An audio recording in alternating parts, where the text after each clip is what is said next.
पांच पांडव सतोपथ की यात्रा करने के लिए निकले। कहा जाता है कि जो जैसा कर्म करता है उसको वैसा ही फल प्राप्त होता है। जब पांचों पांडव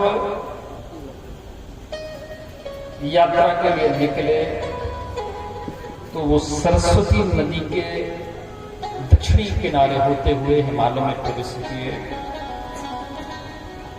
हिमालय में हिमालय की जो शीत लहर है, वहां की जो बर्फ है, उसके कारण उनके शरीर गलने लगे। उनकी चमड़ी अपने आप गल गल करके कट कट करके गिरने लगी। सबसे पहले नकुल गिरा, ये सहदेव। तो भीम पूछने लगे, बोले भ्राताश्री, ये सहदेव का शरीर कट करके नष्ट हो रहा है। तो धर्मराज युधिष्ठिर बोले, भीम, इसको अहंकार हो गया था। बोले सहदेव को काहे का अहंकार? बोले सहदेव को अपनी सुंदरता का अहंकार था, क्योंकि सहदेव पांचों भाइयों में सबसे ज्यादा सुंदर था।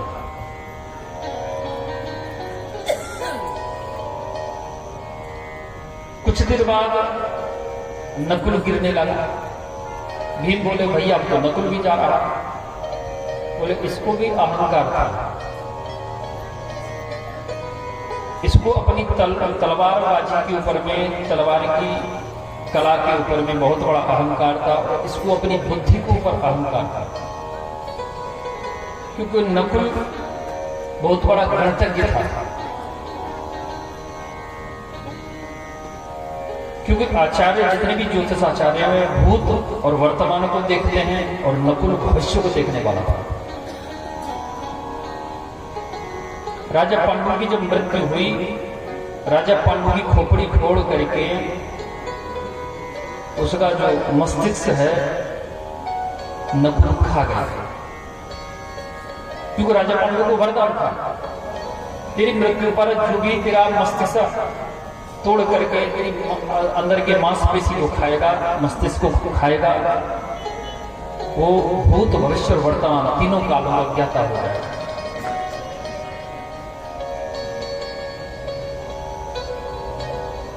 कुछ देर बाद अर्जुन करने लगा। भीम बोले, भैया अब तो अर्जुन भी जा रहा है। बोले अर्जुन को अपने गांडी के ऊपर बहुत बड़ा अहम हो गया था। अहम बा अर्जुन गांडी बस वही धन। बोले मैं गांडीधारी हूं, और जब तक मेरे हाथ में गांडी है, परमात्मा भी मेरा कुछ नहीं बिगाड़ सकता, देवता मेरा कुछ नहीं बिगाड़ सकता। जबकि ये भूल गया था कि जब तक गोविंद इसके साथ है तब तक इसका गांडी वो काम करेगा, और जब गोविंद की कृपा हट जाएगी तो गांडी वो काम नहीं करेगा। जब भगवान आपस में सारा जन्मन से लड़ने लगा तो गोविंद अर्जुन को कहे कि अर्जुन आप जल्दी से चले जाओ, मेरे यहां से जाते ही द्वारिका समुद्र में डूब जाएगी। कुछ जदुवंशी की जो स्त्री हैं, गोपियां हैं हमारी, उनको लेकर के मथुरा में आप निवास करा देना। कुछ जदुवंशी की स्त्रियों को लेकर के अर्जुन जी निकले मथुरा के लिए। रास्ते में कोल भीड़ आदिवासियों ने लूट लिया। वहां गांडी काम नहीं किया। भगवान शायद यही उपदेश देना चाहते हैं कि अर्जुन जब तक मेरी कृपा जिसके ऊपर है तब तक उसको गांडी में काम करेगा, अन्यथा नहीं करेगा। कुछ देर बाद द्रौपदी कर ले। भीम बोले, भैया द्रौपदी भी जा रही है। बोले द्रौपदी का जाना निश्चित है। बोले क्यों? इसने कौन अपराध कर दिया था?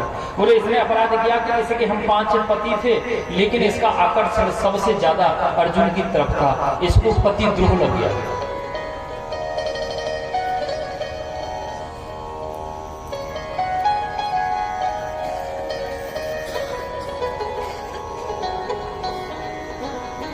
थोड़ी देर बाद भीम का शरीर गलने लगा। अब तो भीम बोले कि भैया अब तो मैं भी जा रहा हूं। बोले श्री धर्मराज युधिष्ठिर हंसे गए, बोले भीम आप भोजन भक्त हैं, भोजन ज्यादा खाते हैं, इसलिए आप जा रहे हैं। महाराज युधिष्ठिर मुड़ करके नहीं देखे, सीधे चले गए। रास्ते में उनके साथ एक कुत्ता लग गया, कुत्ता उनका संग पकड़ लिया। अंत समय तक कुत्ते ने साथ लिया। क्षण मात्र के लिए महाराज युधिष्ठिर को भी नरक का दर्शन करना पड़ा। अंत में जो वैकुंठ के स्वर्ग के दरवाजे जब खुले, द्वारपाल ने कुत्ते को रोक दिया। ध्यान दें, कुत्ते को रोक दिया। बोले महाराज युधिष्ठिर आप स्वर्ग में प्रवेश कर सकते हैं, लेकिन ये कुत्ता नहीं जा सकता, क्योंकि ये अपने कर्म के अनुसार इसको स्वामी योनि मिली, तो इसको भोगना पड़ेगा। महाराज युधिष्ठिर बोले कि देखो द्वारपालो, अगर कुत्ता अंदर स्वर्ग में प्रवेश नहीं करेगा तो मैं भी स्वर्ग को स्वीकार नहीं करूंगा, मैं भी त्याग करूंगा। बोले आप क्यों त्याग रहे हैं? अरे भले आदमी, मैं इसलिए त्याग रहा हूं कि मेरे अपनों ने साथ नहीं दिया, मेरे भाइयों ने मुझे रास्ते में छोड़ दिया, मेरी पत्नी ने रास्ते में छोड़ दिया, मेरे सब अपने छोड़ के चले गए, एकमात्र मेरा धर्म मेरे साथ जा रहा है, क्योंकि कुत्ता धर्म का प्रतिबिंब है।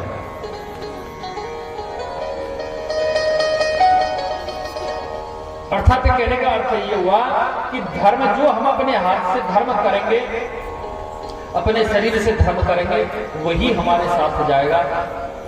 इसके अलावा जो भी वस्तु है सब यही छूट जाता है।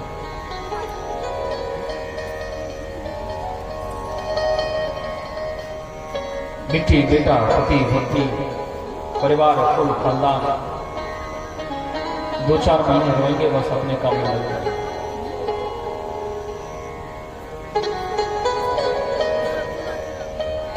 धन कमाना, नौकरी करना, पैसा कमाना, पैसा कमा करके परिवार का भरण पोषण करना, ये शरीर का धर्म है और मैं इसके बगैर नहीं जी सकता, यही सबसे बड़ा अधर्म है।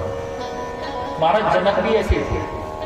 महाराज जनक राज्य करते थे, राज्य संभालते थे, पूरी मिथिला को संभालते थे।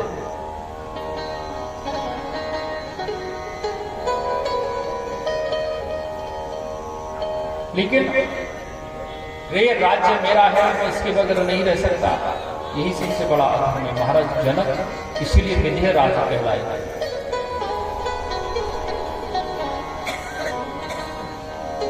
जब राजा परीक्षित को श्राप लग गया तो गंगा के किनारे के आकर के बैठे गए।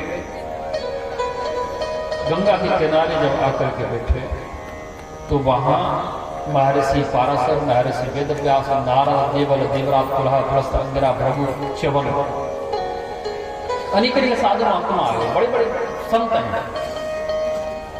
लेकिन कोई भी इस बात का निर्णय नहीं कर पाया कि राजा परीक्षित को मात्र 7 दिन में कैसे मुक्त किया जाए। इन्होंने संत का अपराध किया है।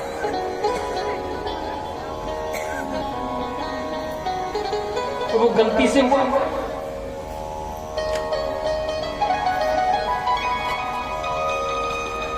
इनको मुक्त कैसे किया जाए? यहां 2-3 प्रश्न खड़े हो जाते हैं। कोई निर्णय में जब नहीं कर सका तो इतने में देखते हैं महर्षि पाराशर नंदन खड़े हो गए। जब पाराशर खड़े हुए कहे कि परीक्षित तेरा कल्याण होगा। बोले प्रभु कैसे? बोले देखो वो सामने से एक छोटा सा बालक आ रहा है, एक हाथ में छतरी है, एक हाथ में कमंडल है। मानो ऐसा लग रहा है कि छतरी के नीचे करोड़ों सूर्य एक साथ उदय हो गए, इतना प्रकाश है छतरी में। बोले गुरुदेव ये कौन है? बोले ये मेरा पोता गोविंद का परम लाडला भक्त परम आदरणीय श्री सुखदेव जी महाराज है। बोलिए श्री सुखदेव जी महाराज की जय हो। और जिसका दादा इतने सम्मान से उनका नाम पुकारे तो पोता कैसा होगा?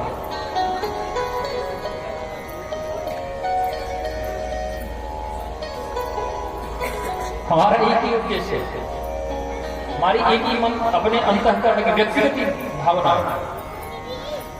अगर हम मार्केट में निकल के जाएं और मार्केट में कोई कहे कि देखो फलाने व्यक्ति का बेटा जा रहा है, ये फलाना कार्य, ये व्यास जी बन गया, ये जो है भागवत कथा करता है, रामायण करता है, ये ऐसे से कार्य करता है, फलाने व्यक्ति का लड़का है, तो हमारा जीवन बेकार है, हमारे जीवन को धिक्कार है, नष्ट है हमारा जीवन। हमारे जीवन की सार्थकता जब है कि जब हमारे पिताजी बाजार से निकल के जाएं और कोई भी बाजार वाला कहे कि देखो ये फलाने व्यक्ति के पिताजी हैं, तब हमारा जीवन सार्थक हो जाएगा, जिससे हमारे पिता का सिर भी गर्व से उठ जाएगा।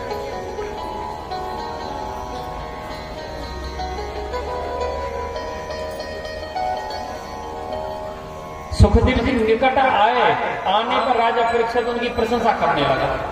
आइए भगवान, आइए प्रभु, मैं तो कृतार्थ हो गया, मैं आज उद्धार हो गया, आपका स्वागत है, आइए। महर्षि वेदव्यास श्री सुखदेव जी के पिताजी इशारा कर दिए, हाथ हिला दिए, परीक्षित इसको ज्यादा प्रशंसा मत करो, अन्यथा ये उठ के चले जाएगा, क्योंकि इसको अपनी प्रशंसा से प्रसन्नता नहीं होती और अपने अपमान से दुख नहीं होता, क्योंकि ये विरक्त है, परमहंस है। परमहंस माने पागल। पागल दो प्रकार के होते हैं, एक पागल तो वो है जिसकी बुद्धि को परमात्मा नष्ट कर देता है, और एक पागल वो है जो अपनी बुद्धि को स्वतः नष्ट कर देता है। परमात्मा जिसकी बुद्धि को नष्ट करता है वो गलियों में भटकता फिरता है। विशेष प्रकार के पागल होते हैं लोग, वो कर्म के अनुसार पागल बनते हैं। एक पागल दूसरे पागल के पास गया और उसे जाकर के घड़ी दिखा दी, अपने हाथ में बांधने वाली घड़ी, वो बंद पड़ी थी। बोले भैया देखिए, तू घड़ी चलाना जाने? बोले हाँ। बोले देखिए घड़ी चलना रही है, भले आदमी बहुत दिनों से। अब आने बाका ऑपरेशन कर दिया, खोल खाल के रख दी, वहां में एक मच्छर मेरे ऊपर बन गया, ये घड़ी कहां से चलेगी? बोले क्यों, या कोई ड्राइवर तो मरे करो, चलेगी कौन? तो ये परमात्मा जिनको पागल करता है वो ये पागल। एक पागल वो है कि अपनी बुद्धि को नष्ट कर देता है, और ऐसे बहुत पागल हुए। प्रथम कोटि के पागल आते हैं रामकृष्ण परमहंस जी महाराज। दूसरी कोटि के संत आते हैं आपके बिहार के लिए, बनमनखी में जिनका जन्म हुआ, महर्षि में ही परमहंस जी महाराज। ये ऐसे पागल हैं जो अपनी बुद्धि को स्वतः नष्ट कर देते हैं। परमहंस अर्थात पागल।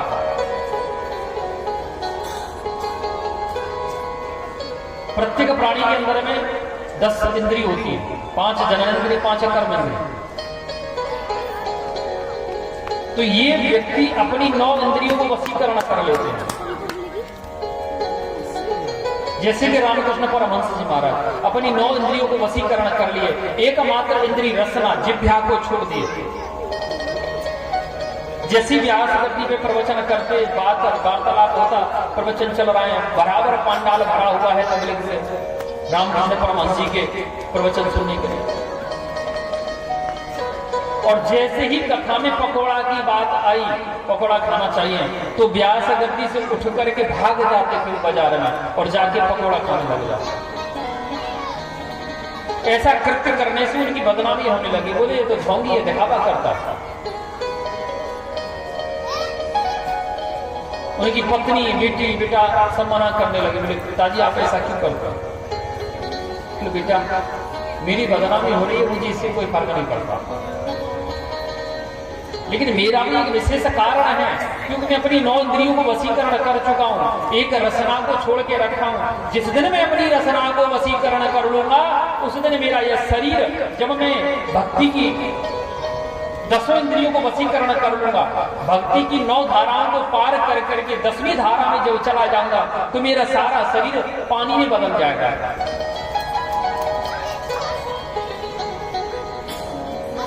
उस दिन मेरी मृत्यु हो जाएगी।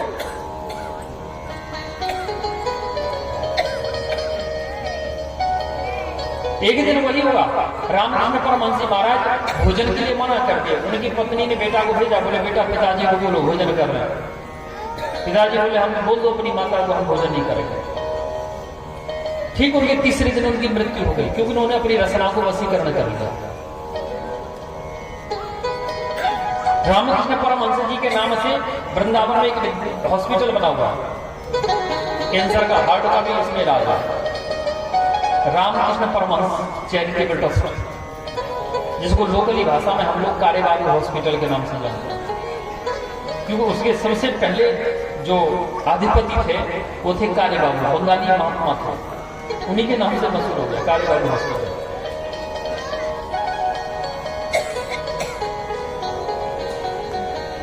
श्री महर्षि वेदव्यास इशारा कर दिया कि आप इसकी प्रशंसा मत करो, उठ के चला जाएगा, सीधा सीधी प्रश्न कर दो। परीक्षित जी प्रश्न किए, बोले गुरुदेव एक प्रश्न है मेरा कि एक व्यक्ति की उम्र निश्चित हो चुकी है, ठीक 7 दिन में मर जाएगा, और ये लोग, ये तो हम और आप सब जानते हैं 7 दिन में ही सबको मरना है। 8वां दिन बना ही नहीं आज तक। इतवार, सोमवार, मंगलवार, बुधवार, बृहस्पतिवार, शुक्रवार, शनिवार, 7 दिन है, 8वां दिन नहीं है, सबको मरना है।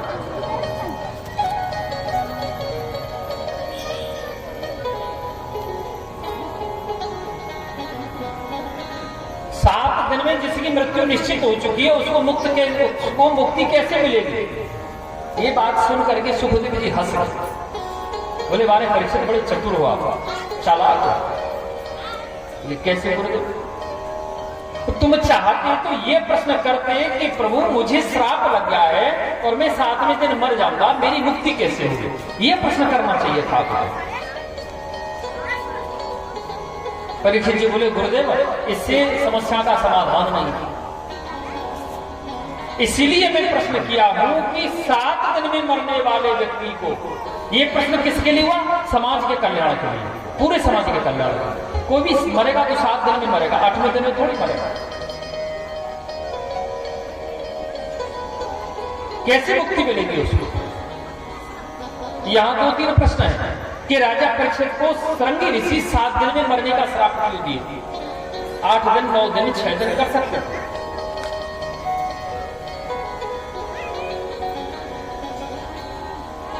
शृंगी ऋषि, ये महर्षि समी के गले में राजा परीक्षित जो सर्प डाले वो गले में डाला, इसलिए 7 दिन में मरने का श्राप मिला।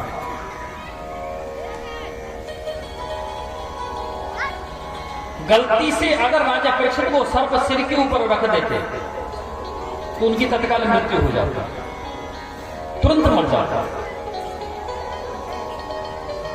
क्योंकि 9 द्वारे पूरे देही, ये हमारा जो शरीर है 9 दरवाजे का महल है। और गले देखा 2 आंख, 2 नेत्र, 2 कर्ण क्षेत्र, 2 नासिक क्षेत्र, 2, 4, 6, 1 मुख और 2 उपांग, टोटल 9 दरवाजे हुए। गले में डाले में 2 दरवाजे बंद हुए, ये 7 दरवाजे खुले मिल गए। 7 दिन जीने का अवसर और मिल गया।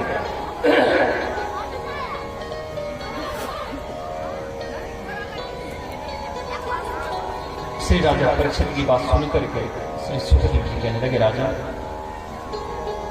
आपने संसार के कल्याण के लिए उपाय है। बोले कौन सा उपाय? बोले सुनो कि तस्मात् भारत सर्वात्मा भवानी स्वरो हरि श्रोतव्य च कीर्तव्य च स्मर्तव्यस्ता।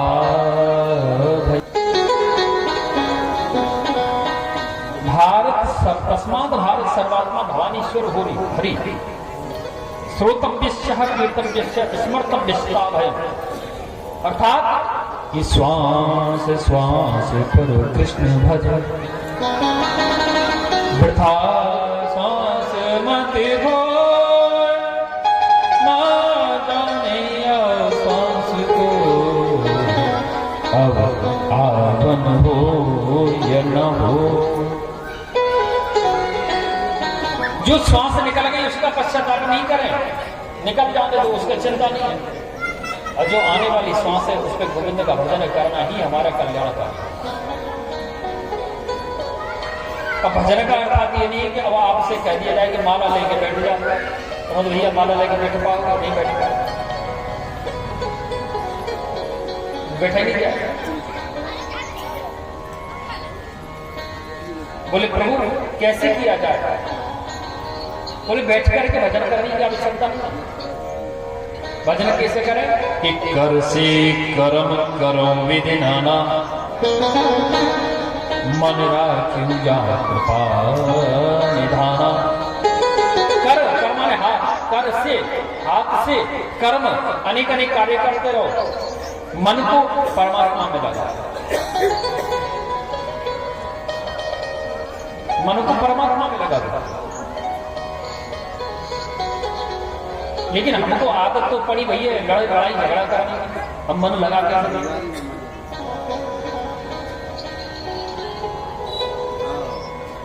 एक राजा था, धनजन, एक राजा था। तो राजा जंगल में शिकार करने के लिए गया तो रास्ता भटक गया। खूब कोशिश किया, खूब खोजा, खूब इधर उधर घूमा, लेकिन उसको घूमते घूमते रात हो गई, लेकिन उसे कोई रास्ता नहीं मिला। रात के अंधेरे में उसको एक टिमटिमाता हुआ दीपक दिखाई दिया। वो दीपक को निशाना बनाकर के सीधा उसी रास्ते पे चला। वहां देखा कि एक झोंपड़ी में एक दीपक जल रहा है। जलता हुआ दीपक देख करके राजा निकट पहुंच गया। वहां जाकर देखा कि एक व्यक्ति है, बूढ़ा व्यक्ति, चल नहीं सकता, फिर नहीं सकता, कोड़ जिसको लगा हुआ,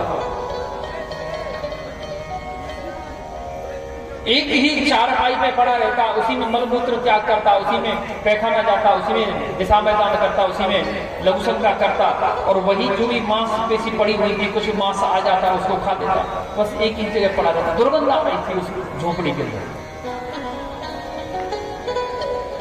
इधर बारिश भी चालू हो गई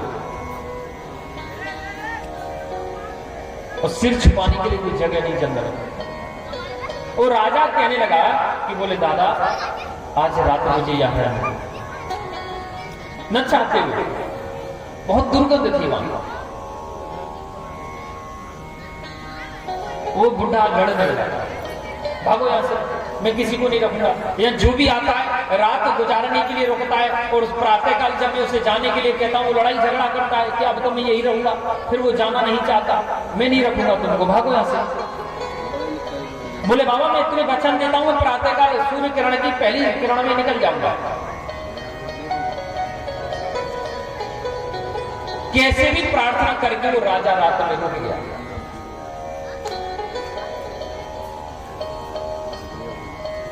जब रुका, पूरी रात गुजर गई, जैसे तैसे उसने रात गुजारी, और सुबह जब समय आया तो वृद्ध आदमी कहने लगा, बोले भैया तेरा मेरा समय पूरा हो गया, तूने रात गुजारने के लिए कहा था, तेरी रात गुजर गई, अब तू जा। बोले अब मैं नहीं जाऊंगा, मुझे कुछ दिनों और यहाँ रहने, कुछ दिन और रहने के लिए। अब बुढ़ा था और भड़क गया, देख लो मैं वही कह रहा था कि तू मुझसे लड़ेगा, तू यहाँ क्यों रुकना चाहता है? बोले जो रात मुझे दुर्गंध आ रही थी वो मुझे सुहा गई है, अब वो सुगंध में बदल गई, मैं नहीं जाऊंगा। सुखदेव जी बोले परीक्षित अब बताओ वो राजा गलत है या वृद्ध आदमी गलत है? बोले महाराज वो मूर्ख राजा गलत है कि रात भर का वचन दिया था, रात भर रुकूंगा, उसे चले जाना चाहिए यहाँ से। लेकिन ये तो बताओ ये राजा था कौन? सुखदेव जी बोले परीक्षित वो राजा तू है, तू रात गुजारने के लिए यहाँ संसार में आया, तेरी रात गुजर गई, अब प्रातःकाल हुआ, कम से कम अब तो झोपड़ी को छोड़ के चला जा।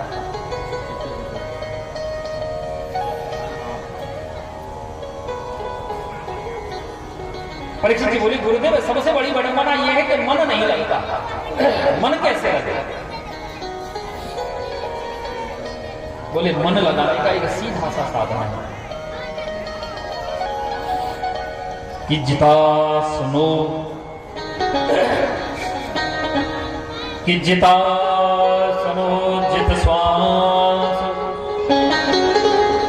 जित संगो जितेन्द्रिय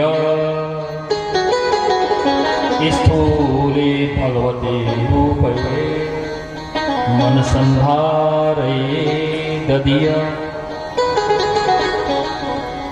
बोले जितासनो जित श्वासो जित संगो जित इंद्रिय। राजन चार वस्तु अपने जीवन में अपना लो, चार वस्तु अपने जीवन में उतार लो, हमारा मन भगवान में लग जाएगा। बोले कैसे? जित आसनो, पहले आसन को जीत लो, ज्यादा से ज्यादा एक जगह बैठने की आदत डालता। जितासनो जित श्वास, जो आसन को हम विजय कर ले, श्वास को जीत लो, ब्रह्मरंध्र की शुद्धि कर लो। चौथा आता जित संगो, ये सबसे बड़ा कठिन कार्य है। जित संगो अर्थात संगति को जीतना।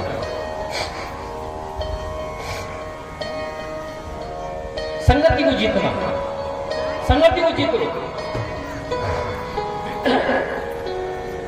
बोले गुरुदेव यही तो सबसे बड़ी बना है, संगति को कैसे जीता जाए? बोले संगति को जीतने के लिए आपको संग का त्याग करना पड़ेगा। जैसा करोगे संग वैसा ही होगा मन, वैसी आपकी मनोवृत्ति होती चली जाएगी। मदिरा की दुकान में जाकर के बैठ जाओ, गिलास में दूध भर के पीना चालू कर देना और सामने वाला पड़ोसी देखेगा तो कहेगा हो उसका लड़का गलत आज पी रहा, उसे क्या पता है उसमें झूठ है। गलती पड़ोसी की नहीं है, गलती उस स्थान की जहां हम बैठे। हम ज्वारी का संग करेंगे ज्वारी बन जाएंगे, हम शराबी का संग करेंगे शराबी बन जाएंगे, चोर का संग करेंगे चोर बन जाएंगे। हमारी मनोवृत्ति ऐसी होती चली जाएगी, जैसी संगति करेंगे मन हमारा वैसा ही हो जाएगा। एक बहुत बड़े अच्छी बढ़िया लाला जी थे,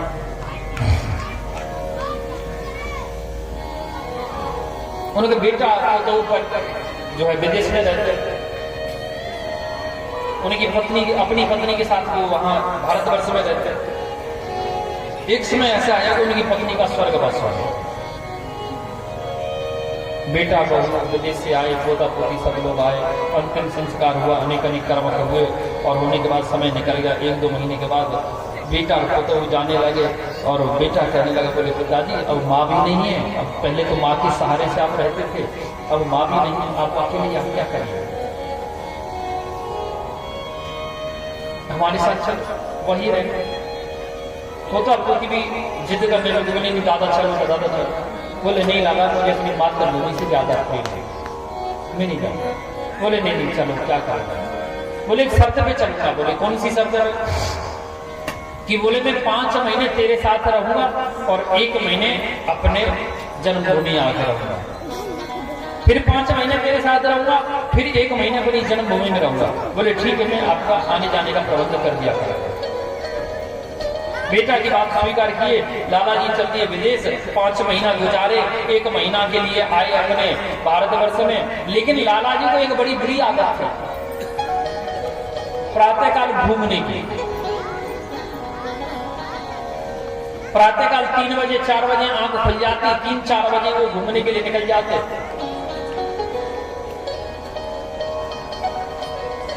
सोने की चैन, सोने की घड़ी, सोने की छड़ी, सोने का चश्मा, सोना ही सोना लगा हुआ लाला जी।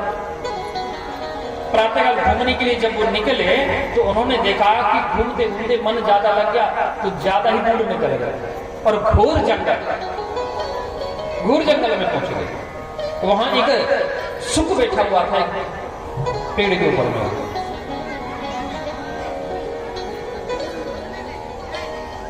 सुख जैसे ही लाला जी को देखा चिल्लाने लगा, आ गया, पकड़ लो, काट दो, लूट लो, मार लो, आ गया।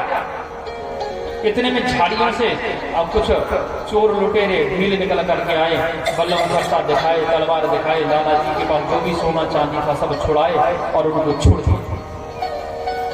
लाला जी बड़े दुखी, मैं तो लूट हो गई। जैसे जैसे 1 महीना शोक में बेचारे निकाल दिए।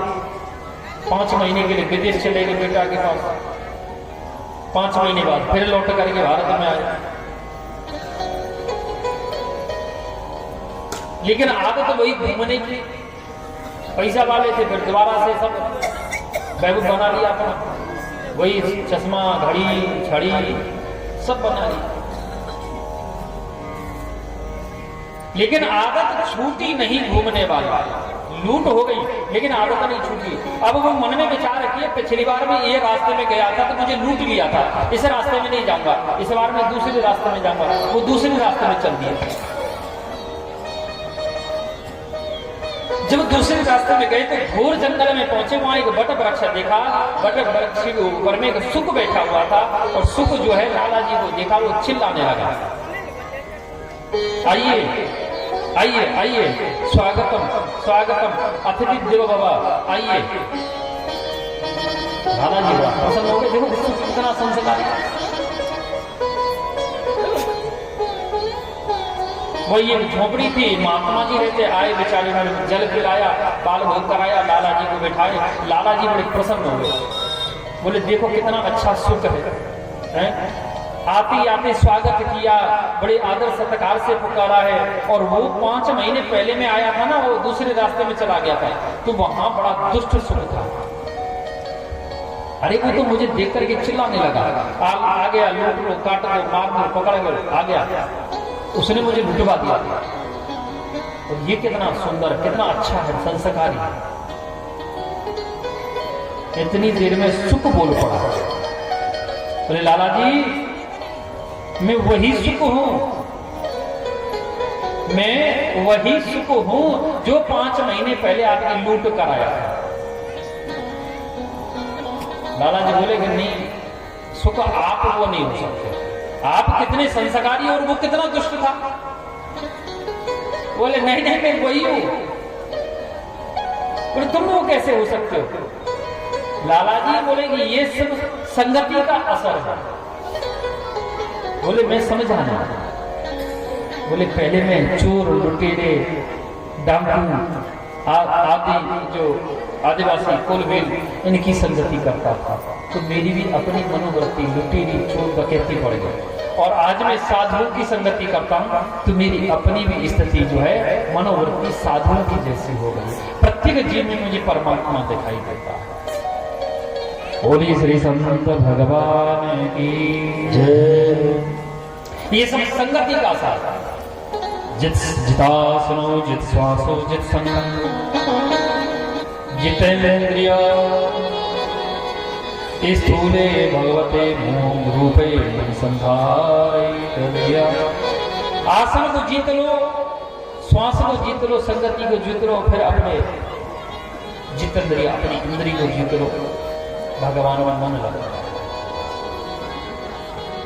तभी तो कहा है बिनु सत्संग विवेक न होई, बिनु सत्संग विवेक न होई, बिनु सत्संग विवेक न होई, बिनु सत्संग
कहने लगे, ये परीक्षित जी बोले कि गुरुदेव मेरा एक प्रश्न है।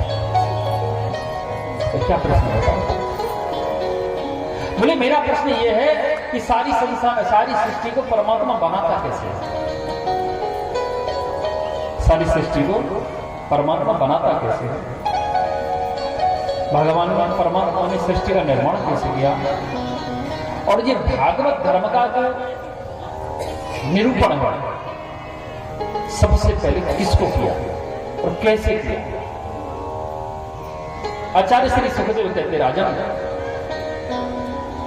सारी सृष्टि में कुछ नहीं था, पहले कुछ नहीं था, सर्वत्र जल ही जल था। तभी तो कहते कि बटस्य पुत्रस्य फुटेशयन पालम लोकंदम मनसा स्मरा। बट के पत्ते पे शयन कर रहे भगवान बाल मुकुंद जो अपने दाहिने चरण के दाहिने पैर के अंगूठा को अपने मुख में दिए हुए।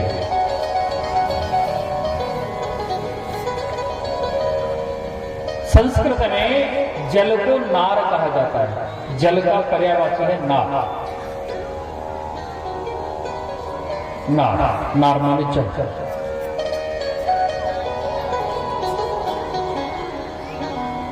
तो उस बच्चे के मन में आई उत्कंठा आई कि क्यों न मैं एक अपने लिए घर बनाऊं। घर का पर्यायवाची है भवन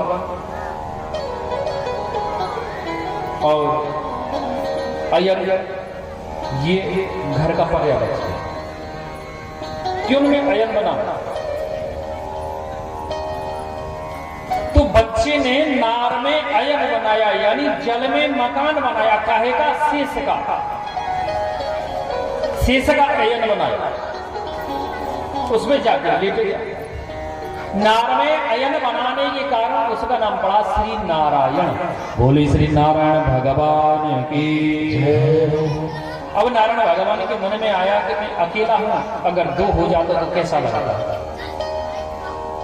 उनके नाभि से, नाभि कमल से एक तंतु निकला, एक गंठी निकली, उसके ऊपर एक कमल का पुष्प खिला, उस पर एक वृद्ध पुरुष का प्रकट कर दिया।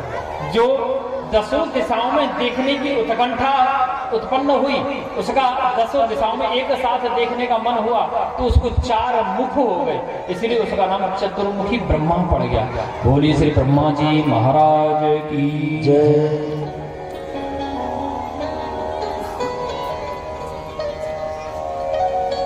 अब ब्रह्मा जी ने देखा कि मैं कहां से आया, कौन हूं, क्यों आया, किस लिए आया, पता करने के लिए वो जो कमल की डंठी जो था उसमें प्रवेश किए। कमल की डंडी नाल में 10,000 वर्ष तक घूमते रहे, ऊपर नीचे होते रहे, लेकिन उन्हें कुछ दिखाई नहीं दिया। आधे अंत मध्य पता नहीं चला। उन्हें 2 शब्द सुनाई पड़ गए। तो बोले तपस्या कर। 11,000 वर्ष तक ब्रह्मा जी तपस्या की, तब उनको नारायण भगवान के दर्शन हुए।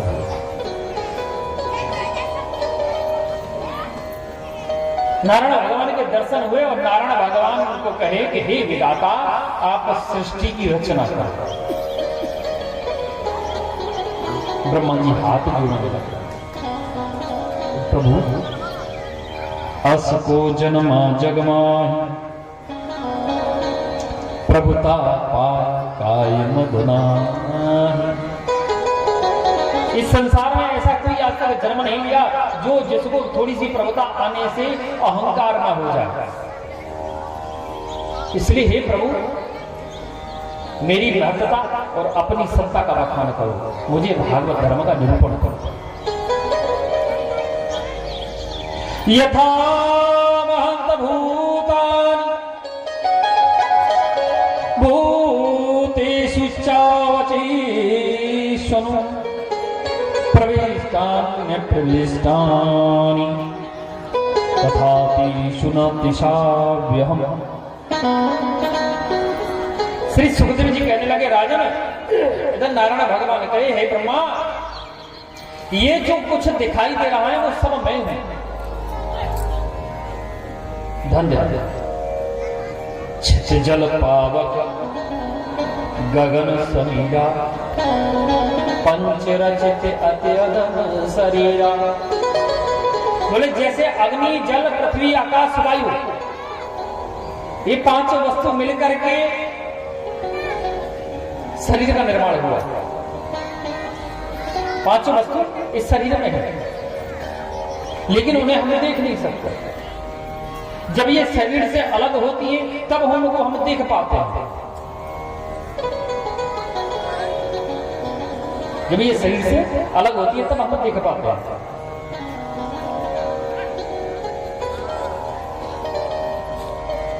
इसी प्रकार मैं संसार से अलग होते हुए भी संसार में घट घट वासी हूं, संसार के कण कण में निवास करता हूं, और मैं सबके अंदर व्याप्त होते हुए भी सबसे पृथक हूं, सबसे अलग हूं। संसार मुझी से शुरू होता है और मुझी पे आकर के बंद हो जाता है। मुझे प्राप्त करने के लिए हरि व्यापक सर्वत्र समान, प्रेम से प्रकट हो ही में जान। मुझे कण कण में दर्शन करना ही भागवत धर्म है। कुत्ता, बिल्ली, बंदर, पशु, पक्षी, जलचर, थलचर, नवचर, सभी के अंदर मुझे देखोगे, वही भागवत धर्म है।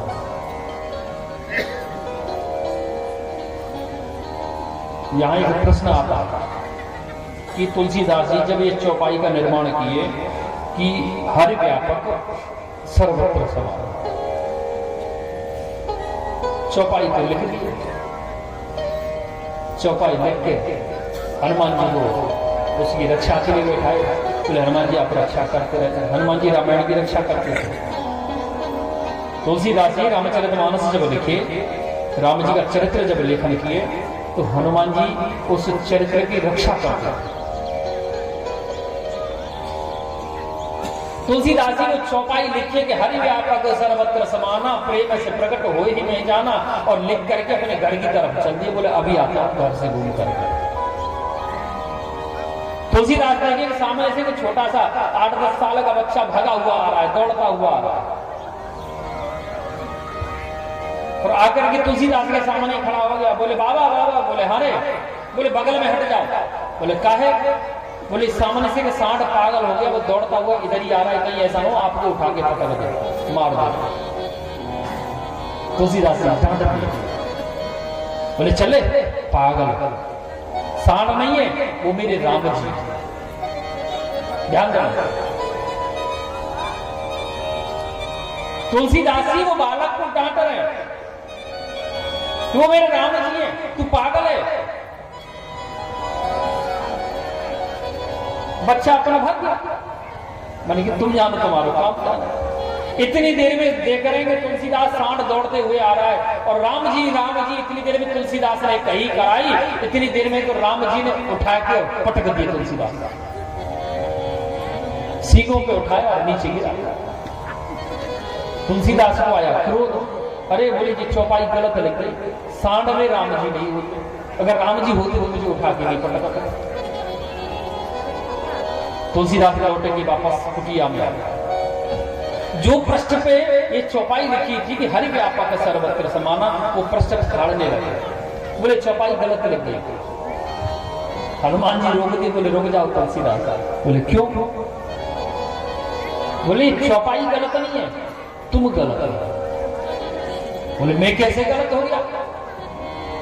बोले तुम इसलिए गलत हो कि आपने सांड में तो राम जी के दर्शन कर लिए, बोले मेरे राम जी हैं, लेकिन उससे पहले एक बालक रूपी राम ने तुम्हें आगाह किया था कि हट जाओ, तो उसमें राम जी नहीं दिखा था। आपके ही नेत्रों में भेद था, इसलिए भगवान के नेत्रों में भेद कैसे नहीं होगा? इसलिए हरि व्यापक सर्वत्र समान।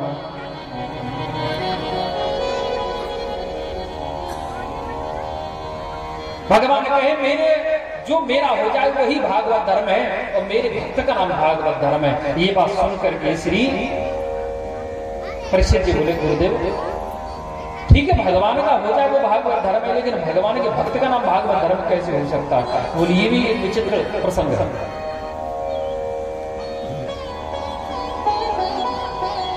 बोले राजन, एक समय की बात है, जो तुम्हारा वंश है ना, इस वंश का नाम था कुरुवंश। कुरुवंश की 2 शाखा हुआ, एक पांडव कहलाए और एक कौरव कहलाए। आप पांडु वंश हैं। तो कौरव सेना के प्रधान सेनापति थे महाराज विदुर। उनकी पत्नी का नाम है माता सुलभा। यहां पर हमारे मन को भ्रम हो जाता है कई यदा कदा। भगवान शास्त्र कहता है कि युधिष्ठिर जी भी जो धर्मराज का रूप बता रहे हैं, इधर ये विदुर जी भी धर्मराज का स्वरूप है कि नहीं? अब दो धर्मराज थोड़ी होंगे, एक ही धर्मराज होगा, लेकिन इसमें भेद है। युधिष्ठिर जी धर्मराज का अंश बता रहे हैं और विदुर जी साक्षात है, स्वयं धर्मराज है। एक बार एक मंडव्य नामक ऋषि हुए। मंडव्य एक राज्य में चोरी हो गई। चोरों ने जाकर के मंडव्य ऋषि की कुटिया में धन छुपा दिया और सिपाहियों ने आकर के धन को पहचान लिया। तो धन को पहचाना तो मंडव्य ऋषि को चोर समझ लिया, पकड़ के ले गए। राजा ने कह दिया कि संत होकर के चोरी करना है, ठीक है, इसे सूली पे चढ़ा दो। राजा ने भी विचार नहीं किया कि चोरी की है कि नहीं, पहले उसका अपराध जान लो कि अपराधी है, अपराधी ने अपराध किया है कि नहीं।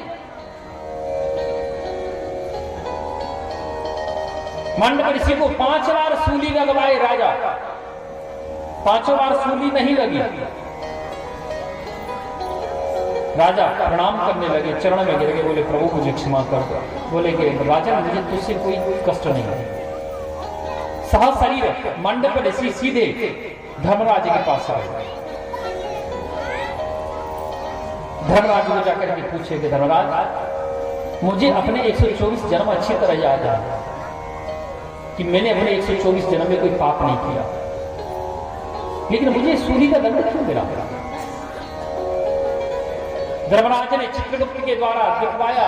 बोले महाराज, 5 वर्ष की उम्र में आपने एक भ्रंग जो कीट होता है, कीड़ा, उसकी गुदा में कांटा चुभो दिया था, इसका दंड आपको भोगना पड़ रहा। बोले यथार्थ सही है आपकी बात, लेकिन शास्त्र में अपराध कहां से गिना जाता है? बोले 12 वर्ष तक अगर बच्चा कोई अपराध करता है वो अपराधी नहीं होता, और मैंने तो 5 वर्ष की उम्र में अपराध किया था, तो मेरा तो अपराध मान्य ही नहीं है। तो आपने मुझे सूल दंड कैसे दे दिया? जाइए, मैं श्राप देता हूं, आप मनुष्योनि में चले जाओ, और आप मनुष्योनि में जाकर के कितना भी सुलझाओगे, जितना गुत्थी सुलझाओगे, उतना ही प्रश्नों में उलझते चले जाओगे, आप कभी कोई निर्णय कर नहीं पाओगे।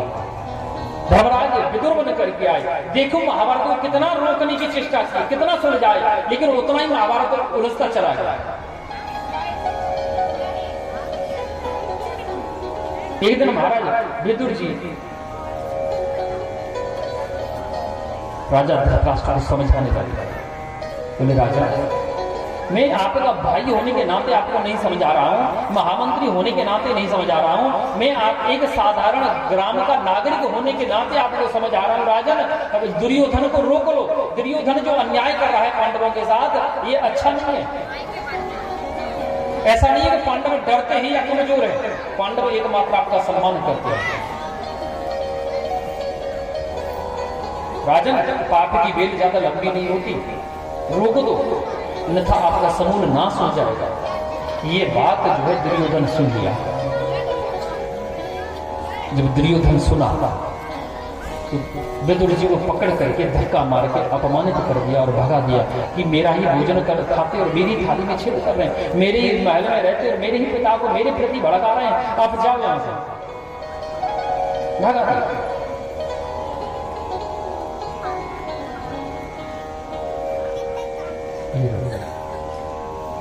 भगा दिया। विदुर जी सीधे आए वहां से विदुरानी को लिए। विदुरानी से कहे कि हे सुलभा देवी, चलो हम चलते हैं जंगल से बाहर, गांव के बाहर चलेंगे, वही जंगल में कुटिया बना के रहेंगे। विदुरानी कहने लगी, प्रभु कल तो जो है द्वारिकाधीश कन्हैया शांति दूत बन के आ गया और आज आपका त्याग दिया। इतनी भीड़ में हम दर्शन कैसे कर पाएंगे? भावना देखिए। विदुर जी बोले देवी इतनी भीड़ में हम दर्शन नहीं कर सकते तो कोई बात नहीं, कन्हैया तो हमें अपने आप खोज लेगा। विदुर जी गांव के बाहर जाकर के सुंदर पर्ण कुटी बनाए, कुटिया बनाकर के निवास करने लगे। इधर दूसरा दिन हुआ, प्रातःकालीन सभा में द्वारिकाधीश शांति दूत बनकर के हस्तिनापुर आ रहे, शांति संदेश लेकर। दुर्योधन अपने रथ में बिठा के उनका स्वागत किया। कुरुवंशी की नारियां अटारियों से फूल वर्षा कर रही हैं और दुर्योधन देख रहा है द्वारिकाधीश को, द्वारिकाधीश इधर उधर झांक रहा है। और दुर्योधन मन में विचार कर रहा है कि मैं तो इनका स्वागत कर रहा हूं, ये पता नहीं किसको खोज रहे हैं। अनायास देखा कि भीड़ में सबसे पीछे दीवार के किनारे विदुर और विदुरानी दोनों दीवार से सिर लगा करके खड़े हुए दिखाई दे। मन ही मन एक दूसरे को प्रणाम किए और श्री विदुर जी को इशारा कर दिए, गोविंद कि काका मैं घर आ रहा हूं।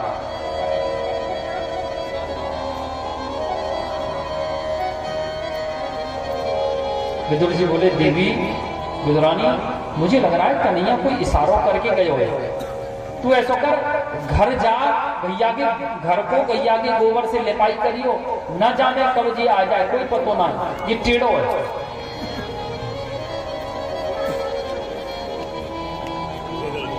और मैं देख के आऊं कि पांडवन के भाग्य में क्या फैसला हो।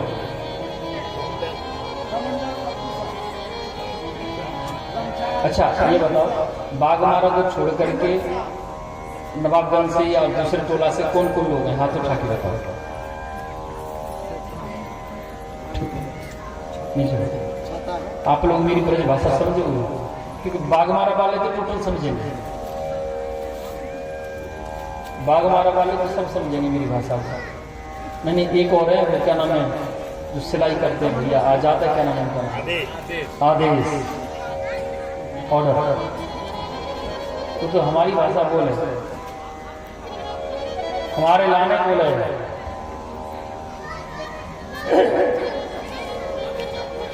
बोले मैं देख के आऊं कि पांडवन के भाग्य में क्या फैसला हुए।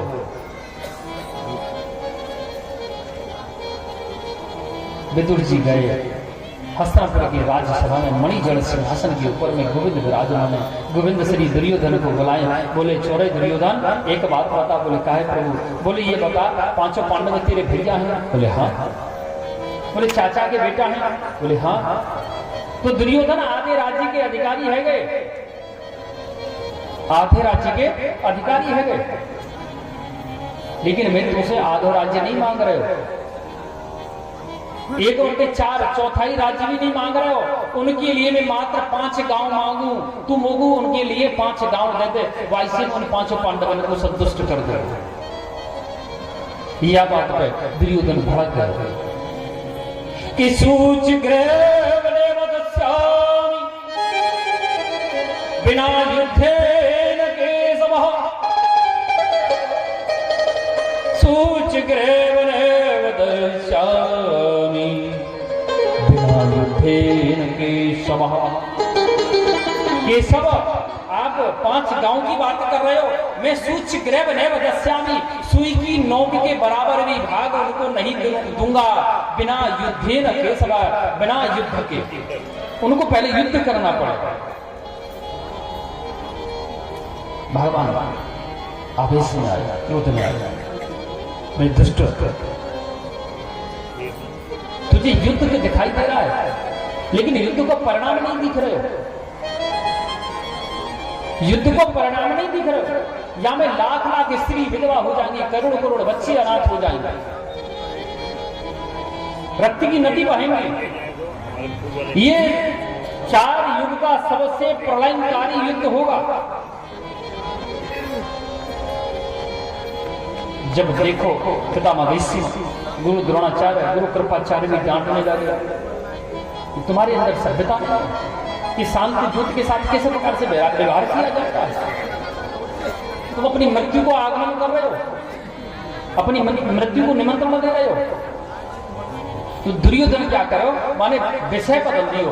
बोले द्वारकाधीश देखो तुम तो जानो मेरो व्यवहार बचपन से थोड़ा सो उद्दंडता कर रहे हो, ऐसा करो, माता गांधारी ने भोजन बनाए हैं, पहले महल में चल के भोजन ग्रहण करो, बाकी बात हम कोई वार्तालाप करेंगे। कन्हैया कहने लगे, दुर्योधन भोजन में दो स्थान में करता है, एक तो खाने वाले को भूख होनी चाहिए और खिलाने वाले के अंदर श्रद्धा होनी चाहिए। तो मुझे तो भूख नहीं है, तेरे अंदर श्रद्धा नहीं है, इसलिए मैं भोजन नहीं कर सकता। और दूसरा कारण ये भी है भैया, देखिए आज को भोजन मेरो जो है विदुर काका के घर में,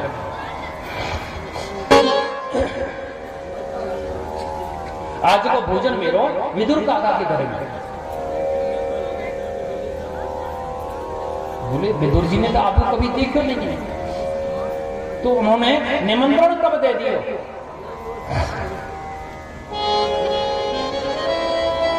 कन्हैया के अवेले के देखो, विदुर जी को पत्र गयो हो तो मेरे पास द्वारिका, और वहां में लिखी भाई स्पष्ट शब्दन में कि हे द्वारिकानाथ, जब कभी आप आओ हस्तिनापुर तो पहले दिन पहलो भोजन मेरे घर को ग्रहण करें। वहां सभा में सबसे पीछे खड़े महाराज विदुर जी ने इशारों करके पूछी, चोरे कन्हैया मैंने कब कही तो उसे कि तुम मेरे घर भोजन करिए? इशारों कर दिए कन्हैया, काका चुप रहो, जो हम कह रहे हैं वो सही है, हम घर आ गए। अब तो विदुर जी की घबराहट उठने लगी कि घर में कछु खाए को नहीं, मैं यागू का खिला दो। श्री विदुर जी ने लगाई दौड़, गोप बजरिया, कहीं से माखन, कहीं मिश्री, कहीं फल, कहीं फूल, अनेक अनेक वस्तु खरीदने लगे कन्हैया के भोजन के लाने। एक रूप में कन्हैया सभा में बैठे, दूसरे रूप में विदुरानी काकी के पास चले गए। अंगुलिया में अपाद प्रहरती, दरवाजे पे अंगुली का प्रहार करने लगे। बोले काकी, काकी दरवाजा खोलो। काकी ने सुनी आवाज, काकी अपनी सुध बुध खो गई। अर्ध वस्त्र में स्नान कर रही है, भाई स्थिति में आकर दरवाजा खोल दियो। कन्हैया देखे कि काकी अर्ध वस्त्र में लेके अपना पीताम्बर दे दियो, उड़ा दियो मैया को। काकी ने हाथ पकड़ लियो, एक हाथ में हाथ और एक हाथ में पीड़ा है, यानी पट्टा। बिहार में तुम लोग पीड़ा बोलो, हम लोग पट्टा बोले, लकड़िया का। बोली लाला देख तू यहाँ जगह बैठ, देख ये जगह शुद्ध है तेरे लिए। बोले ना यहाँ जगह छेटी है, तू यहाँ जगह मत बैठे, देख तू यहाँ जगह बैठ। काकी ने पूरी कुटिया में घुमा दियो, कन्हैया को खींच के, और अंत में कुटिया के लास्ट में जाए करके उल्टो पट्टा बिछा दियो, उल्टो पीड़ा बिछा दियो, वही पे कन्हैया बैठ गए। और नाटक करने में एक नंबर कन्हैया पेट पे हाथ घुमावे लगे। बोले काकी देख कल सवेरे को भोजन करे और 24-25 घंटा है कि भोजन नहीं करे, भूख लग रही बड़ी जोर से। बोली लाला मैं जब ही कह रही तेरे काका थे कि कन्हैया आवेगो तो वो कुछ भोजन व्यवस्था कर दो, लेकिन उनकी तो बुद्धि मारी गई है, जैसे जैसे बुढ़ापा आ रहा वैसे वैसे सटी आएगा। तू ऐसा कर, थोड़ी देर बैठ, मैं कछु व्यवस्था कर। काकी गई दौड़ के एक तब केला के बगीचा में कछु बगीचा लेके आई,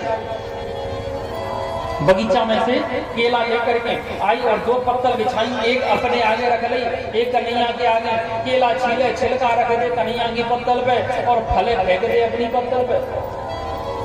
बोले कन्हैया केला खा, काका आ रहे हैं और कुछ भोजन ले आ गया।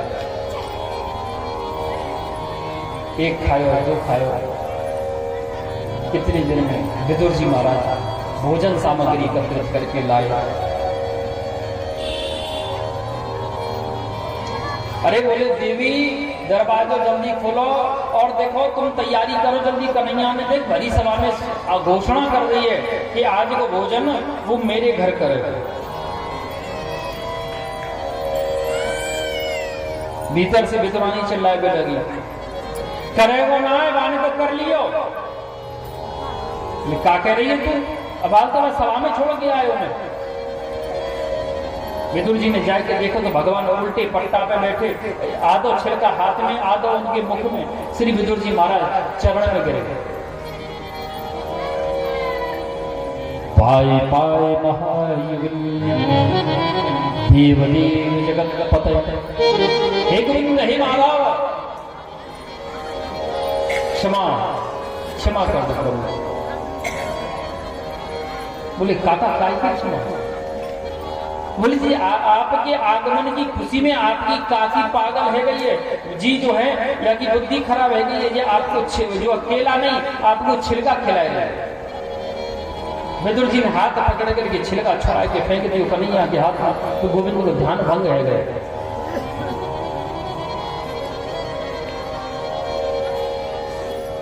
श्री विदुर जी महाराज पेड़ा मिश्री मिला करके मक्खन लगा करके श्री गोविंद को दिए। प्रभु देखो देखो ये मैं आपके लिए पेड़ा लेके आया। ये माखन मिश्री बहुत ज्यादा प्रिय है ना, इसलिए मैं लेके आया है, आप ये भोग लगा। श्री गोविंद ने जैसे मक्खन चाटा, बोले काका एक बात कहूं? कहो। बुरा तो नहीं मानो? बोले नहीं प्रभु कहो कहो।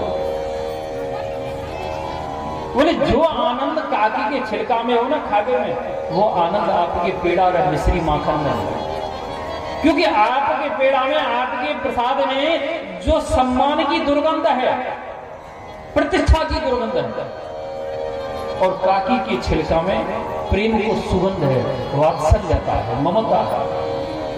कि भाव का भूखा हुए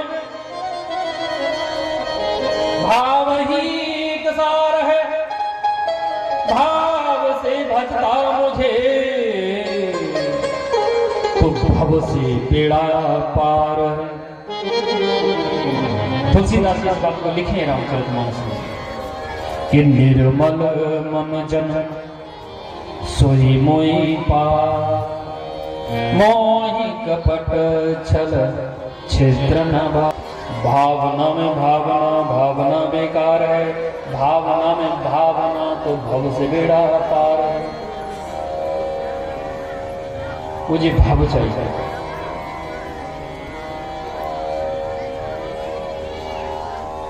परमात्मा प्रेम ही वशीभूत है, वशीभूत है। गोविंद अभी तो भगवान कहे थे कि प्रबल प्रेम के पाले पड़कर प्रभु को रूप बदलते देखा, अपना मां टले टल जाए पर भक्त कमान टलते देखा।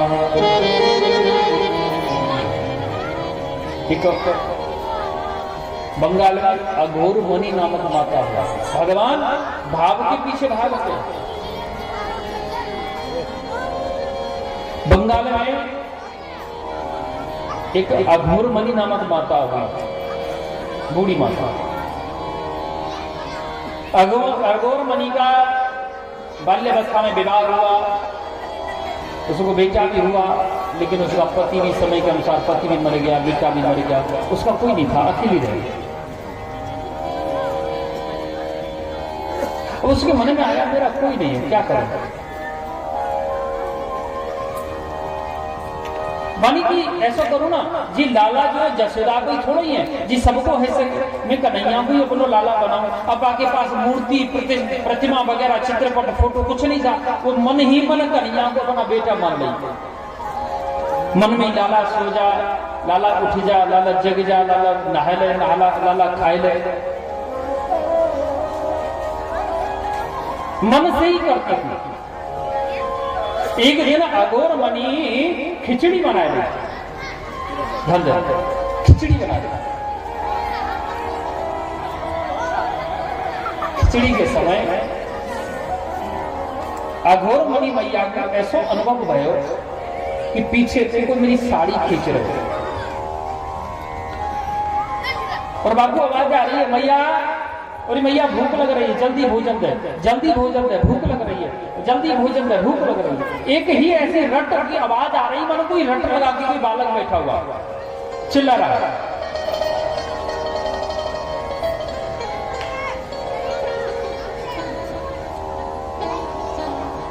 इतनी देर में अघोर मणि मैया की खिचड़ी बन गई, और खिचड़ी पत्तल रखी, जैसे पत्तल रखी बोले ले लाला खिचड़ी खा ले, भूख लग रही थी।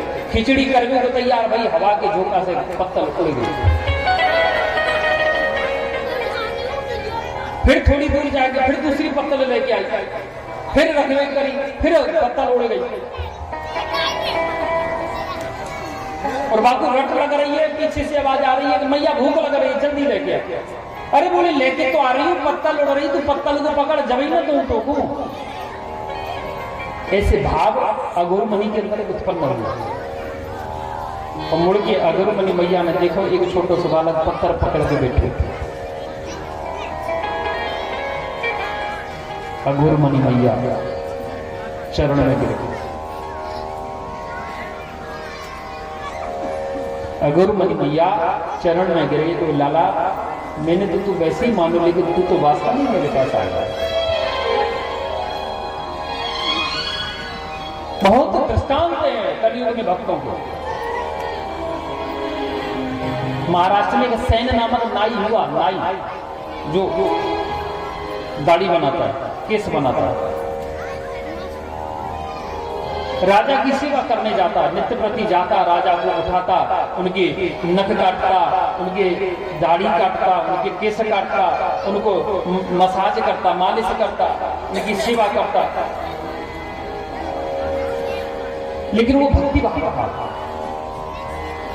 एक दिन कुछ समय ऐसा आया कि कुछ साधु संत आ गए, रात भर कीर्तन के चक्कर में श्री सैन रह गए और रह गए। रात भर गुबा कोई नींद नहीं आई, कीर्तन में लगे और जब नींद आई प्रातः काल तो दे रह गए, आंख खुली। इधर राजा के पास कोई सैन ही गयो, दूसरों सैन गयो। सैन अपने घर में सो तो भयो रहेगा और कन्हैया सैन को रूप धर करके राजा के पास गए और राजा को जगायो, राजा की वैसी सेवा पूजा करी जैसे सैन करता।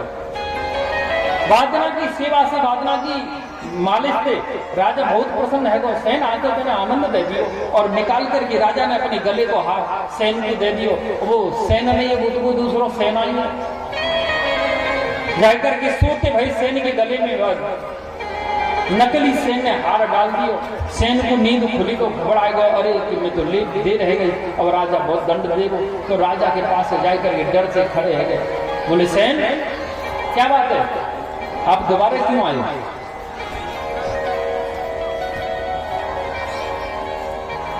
सैन आप दोबारा क्यों आए हो? कोई बात है बता। बोले महाराज मैं आज भजन कीर्तन में गलती से रह गया। अरे बोले सैन तेरी मति खराब हो गई, तू कितनी सुंदर आकर के मुझे जगाया, मेरी सेवा किया और तू गया और मैंने तुझे अपना हार भी दिया था, देख तेरे गले में है। जब सैन ने अपने गले को देखा, वास्तव में राजा का हार उसके गले में था। सैन बोला प्रभु ये बात ठीक है ना, आपने हार दिया है, आपकी सेवा हुई, लेकिन मैं नहीं था, मैं वास्तविकता में सो करके आ रहा। तब राजा सैन के चरण में गिर गया। बोले सैन आज तुझे किसी की सेवा करने की आवश्यकता नहीं,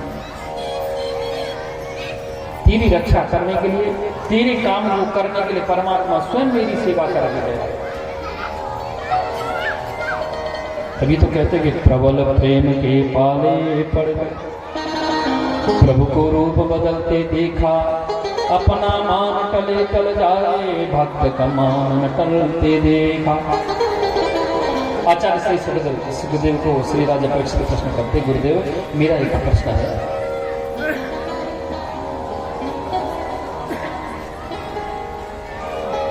कि विदुर जी को फिर आगे कैसे परम पद की प्राप्ति हुई?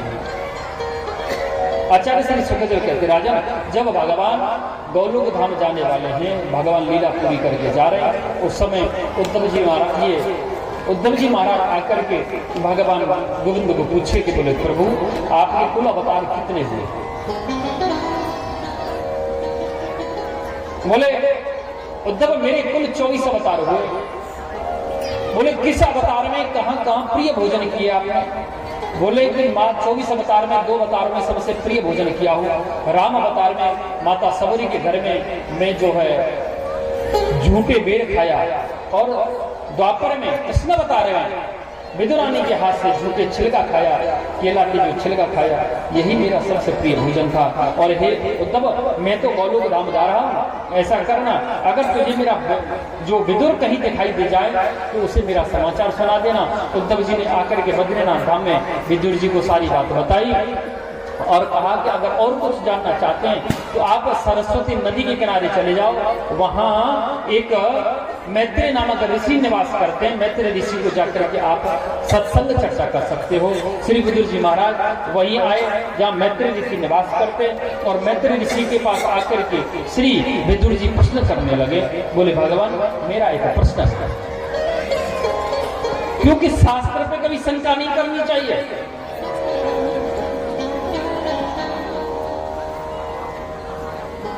अगर शंका मन में है तो उसको बैठा लेके नहीं रखना चाहिए, उसका निवारण कर लेना चाहिए।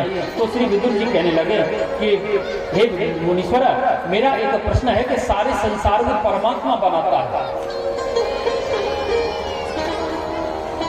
ठीक?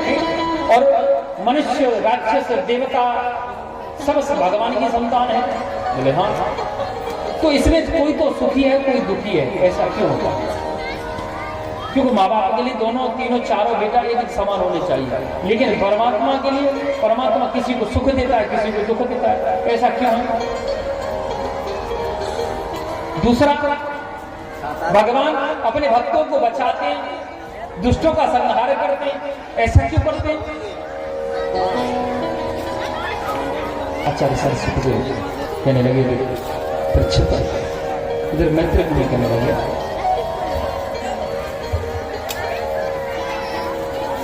ही विदुर, भगवान किसी को सुख या दुख नहीं देते, कि कौन काउ सुख दुख कर दाता,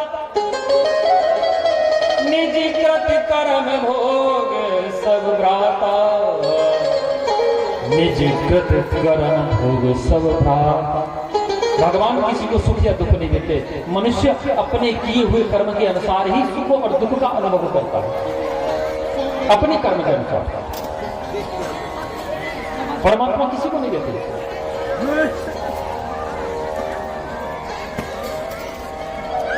और कहा आपका ये प्रश्न कि भगवान दुष्टों को संहार करते हैं, भक्तों को बचाते हैं, ऐसा क्यों करते हैं? ऐसी बात नहीं है, भगवान ऐसा नहीं करते। भगवान की दृष्टि समान है। भगवान क्या करते हैं? श्री अटल बिहारी जी महाराज जी को वस्त्र से सम्मानित करते हुए जोरदार करकर ध्वनि से स्वागत करें।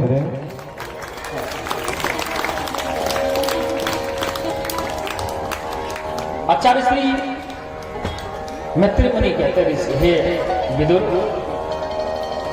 भगवान किसी को ये बचाते या मारते नहीं है। मुक्ति दो प्रकार से होती है, केवल मुक्ति और सामुज्य मुक्ति। सामुज्य मुक्ति में जीव परमात्मा के निकट चला जाता है, भगवान की भक्ति करता है, उसको सामुज्य मुक्ति कहते हैं। और जो तामसी देह होती है, तामस देह, तामसी शरीर होता है, क्रोधी होता है, वो केवल मुक्ति प्राप्त करता है। केवल अर्थात भगवान के से द्वेष करके, भगवान से लड़ाई झगड़ा करके, उनके हाथ से मृत्यु को प्राप्त करके मुक्ति प्राप्त करना। भगवान नारायण के दो पार्षद हुए, ये दो पार्षदों महंत जयो विजयो ये बचा। दो पार्षद हैं, जय और विजय। उनको सनत कुमार ने श्राप दिया कि वो राक्षस है। पहले जन्म में वो हिरणाक्ष हिरण्यकश्यप हुआ, दूसरे जन्म में वो रावण और कुंभकर्ण बना, तीसरे जन्म में शिशुपाल उद्दंत वक्र बना। एक समय के बाद आचार्य श्री सुखदेव कहते राजन कि ये दो पार्षदो जयो विजयो कदार्ति कृत्यमायतो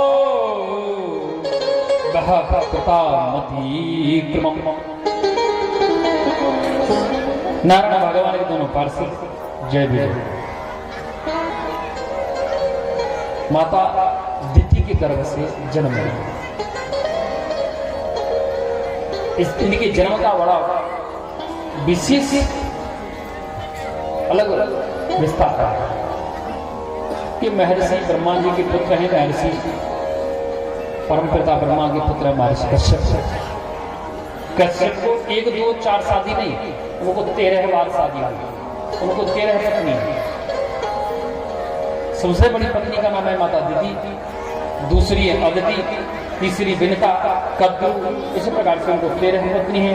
तो माता दिति को कोई संतान नहीं है, सबको संतान है। अदिति, विनता, कद्दू सबको संतान है, लेकिन दिति को कोई संतान नहीं है। ध्यान देना, माता दिति को कोई संतान नहीं है। तो एक दिन माता दिति ऋतु मास का स्नान करके चौथे दिन केश शुद्ध करके महर्षि कश्यप के पास चली गई। कहने लगी, महाराज मेरी सभी बहनें पुत्रवत हैं, मेरे कोई संतान नहीं है, मुझे भी पुत्र की प्राप्ति होनी चाहिए। महर्षि कश्यप अनेक अनेक प्रकार से समझाए, लेकिन माता दिति नहीं मानी। दिति के दुराग्रह के आगे महर्षि कश्यप को झुकना पड़ गया और आखिरकार उनकी इच्छा पूर्ति हुई। इच्छा पूर्ति होने के बाद महर्षि कश्यप को क्रोध आ गया। उन्होंने कहा, रे दुष्ट स्त्री, तूने मेरी संध्या बंधन को नष्ट कर दिया। जाइए, मैं तुम्हें श्राप देता हूं। 2 पुत्र होंगे, लेकिन दोनों राक्षस होंगे। क्यों? क्योंकि माताएं तो होती ना शाम के, कभी कभी देखा जाता है, कई जगह हमको मिली है ऐसा सुनने में। माताएं आती हैं, बोले बाबा हाँ बेटा मारता, अब बेटा के देखते देखते पुतोह भी मारती है। बेटा को दुष्ट प्रवृत्ति बनाना, बेटा को राक्षसी प्रवृत्ति का जन्म देना, तो सबसे बड़ा कारण तुम थी। तो तुम्हें नहीं मारेगा तो मुझे मारेगा। क्योंकि जो माता संध्या के समय 3 बजे से लेकर के 7 बजे तक, ये 6 बजे तक जो दिन का जो तीसरा पैर चलता है, चौथा पैर, 24 घंटा में 8 पैर होते हैं, 4 पैर रात में, 4 पैर दिन में। संध्या का जो गौधूल वेला है, जिसको सांझ कहा जाता है, उस समय जो भी स्त्री, जो भी माता अगर गर्भ धारण करती है, उसकी संतान तो होती है, लेकिन दुष्ट और राक्षस होती है, वो उसको मारेगी निश्चित।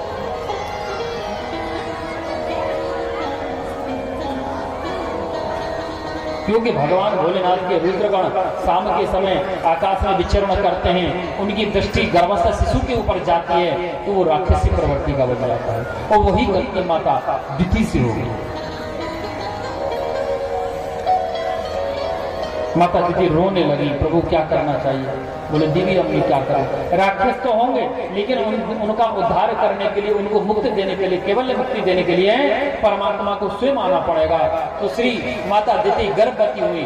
गर्भवती ऐसी हुई, गर्भस्थ शिशुओं का प्रभाव ऐसा था कि उनके जैसे ही गर्भ में आए, तब से आकाश से जल की वर्षा नहीं, रक्त की वर्षा होने लगी, अस्थि पंजर बरसने लगे, सियार रोने लगे। माता दिति ने 2 पुत्रों को जन्म दे दिया। एक पुत्र का नाम हिरणाक्ष और दूसरे का नाम हिरण्यकश्यप।